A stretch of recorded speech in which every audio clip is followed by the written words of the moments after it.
네, 안녕하세요. 이호준 변호사입니다. 자, 오늘 어떤 말씀 드리려고 하냐면 학교 폭력 현장을 내가 목격한다면 어떻게 해야 되는지 이거에 대해서 한번 이야기를 해보려고 해요. 신고를 해야 되는지 말아야 되는지, 신고 의무가 있는지, 내가 만약에 옆에 있었다가 방관자가 될 수도 있는 건지 이런 부분에 대해서 한번 좀 이야기를 해보려고 합니다.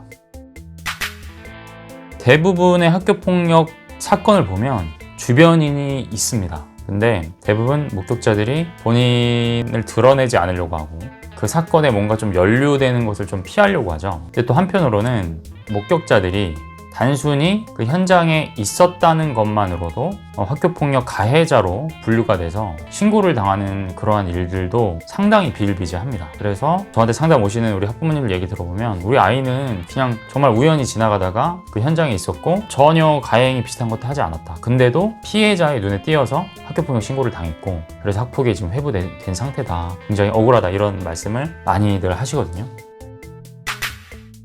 내가 학교폭력 현장을 목격했다면 어떻게 해야 되는지를 좀 한번 학교폭력 예방법과 같이 한번 좀 접목해서 볼게요. 먼저 신고 의무가 있는지 없는지에 대해서 한번 이야기해 보려고 합니다. 신고 의무는 있어요. 학교폭력 사건을 내가 보면 신고를 해야 될 의무가 있습니다. 학교폭력 예방법 제20조를 보면 학교폭력 현장을 보거나 그 사실을 알게 된 자는 학교 등 관계기관에 이를 즉시 신고하여야 한다. 의무사항입니다. 의무사항. 그리고 사항을 보면 누구라도 학교폭력의 예비 음모 등을 알게 된 자는 이를 학교회장 또는 심의위원회에 고발할 수 있다. 이렇게 돼 있어요. 예비 음모는 뭐냐면 법률적인 용어인데 아직 그러한 행위를 하진 않았지만 하려고 모략 중, 하려고 회의 중 이렇게 좀 표현하면 좋을 것 같아요. 가해자들끼리 모여서 논의를 해보고 있는 이런 단계라고 볼 수 있어요. 야, 얘가 좀 마음에 안 드니까 우리 내일 같이 옥상으로 불러가지고 얘를 좀 손을 봐주자. 친구들이랑 얘기를 했다고 해보죠. 혹은 예비 음모가 있는 거예요. 만약에 제3자 걸 들었다라고 하면 고발할 수 있는 거예요, 그것도. 근데 이제 조금 다르죠. 아까 제 1항은 학교폭력 현장을 보거나 그 사실을 알게 된 자는 신고하여야 한다라고 되어 있는데 여기는 또 고발할 수 있다 이렇게 좀 돼 있습니다. 그래서 예비 음모와 이미 현장을 본 것과는 법률상에서도 없고도 좀 다르게 표현을 하고 있죠. 그 다음에 이제 누구든지 제 1항부터 제 4항까지에 따라 학교폭력을 신고한 사람에게 신고 행위를 이유로 불이익을 줘서는 아니 된다. 이거는 신고자의 이익을 보호해주기 위해서 나와 있는 내용입니다. 그래서 원칙적으로는 신고 의무가 있어요. 근데 제가 예전에도 한번 다른 영상에서 말씀드린 적이 있는데 신고 의무가 있다는 것과 신고 의무를 다 하지 않았을 때 어떠한 제재가 있다는 거는 또 다르거든요. 근데 제재는 없습니다. 그렇기 때문에 약간 좀 선언적인 공표를 하는 듯한 그런 의미에 불과하지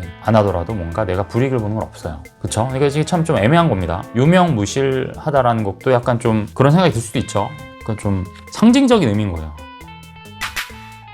그래도 신고를 하시는 게 좋습니다. 왜 그러냐면 제가 이제 다뤄본 사건들 중에 보면은 정말 그 현장에 있었던 것만으로도 신고를 당하는 친구들이 있거든요. 그리고 직접적으로 처벌을 받게 되기도 합니다. 왜냐하면 내가 신체적이나 언어적으로 피해 학생한테 직접적인 폭행을 가한 것뿐만 아니라 그 피해 학생이 느끼기에 신체적, 정신적으로 내가 상대방으로 피해를 봤다라고 주장을 한다면 얼마든지 학교폭력 신고 접수가 가능하거든요. 그렇기 때문에 10명의 친구들한테 둘러싸여서 맞았어요. 근데 실질적으로 때린 친구는 한 2명이에요. 그럼 나머지 한 8명은 그냥 서 있었어요. 그래도 어쨌든 피해나 눈에 그 사람들이 띄었고 그 다음에 위세를 형성을 했잖아요. 서 있는 것만으로도 그 친구에게는 굉장한 심리적 압박을 줄 수 있는 겁니다. 한두 명이 때리는 것과 10명이 몰려와서 둘러싸서 때리는 거는 피해자 입장에서 느껴질 수 있는 부담감이라든지 공포심 이런 거는 굉장히 차이가 날 수 있거든요. 그래서 판례를 봐도 위세를 형성한 것만으로도 학교폭력 가해자로서 징계 조치가 나온 경우가 분명히 있습니다.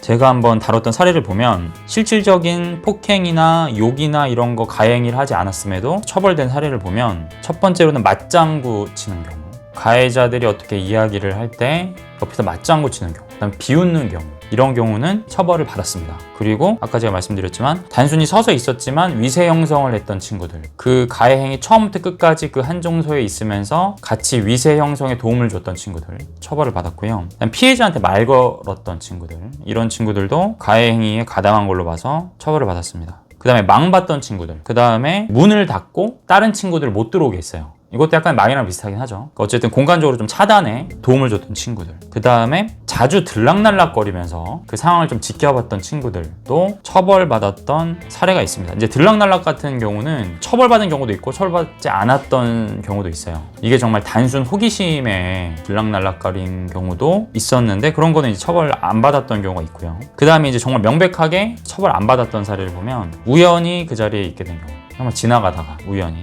그 다음에 말렸던 경우, 조금이라도 저지하려고 했던 행동을 한 경우, 뭐 반장이라든지 선생님에게 해당 사실을 알린 경우는 당연히 처벌을 받지 않았습니다. 그러니까 이게 참 애매한 문제예요. 피해자 눈에 띄면 현장에 있다는 것만으로도 본인에게 소위 얘기하는 불똥이 튈 수 있습니다. 판례도 그렇고 처벌받은 사례도 있고요. 그렇기 때문에 저는 오히려 여기서 신고 의무가 약간 좀 빛을 발한다고 생각을 합니다. 그러니까 내가 그런 현장에 있는 것보다는 당연히 없는 게 낫고 자리를 피하는 게 낫고, 조금 더 적극적으로 방관자로서의 어떤 누명이나 이런 오해를 벗으려고 한다면 선생님이나 반장이나 뭐 이런 친구들한테 알리는 거, 내 신고 의무를 다해서 그런 방관자적인 입장에서 벗어나는 것도 하나의 이제 팁이 될 수 있습니다. 그러니까 실질적으로 이런 일이 굉장히 많이 발생하고, 만약에 학폭이 연루되면 아시겠지만 여러 가지 학교에 제출해야 될 서류도 많고 질문에 답변하고 부모님과 함께 그 일련의 과정을 거쳐야 되는 것 자체가 굉장히 스트레스로 다가올 수 있습니다. 그렇기 때문에 제가 추천드리는 거는 그러한 사실을 알게 된다라고 하면, 아니면 현장을 목격했다라고 하면 자리를 즉시 피하고 말리거나 알리시는 것, 그런 방법을 추천을 드리겠습니다.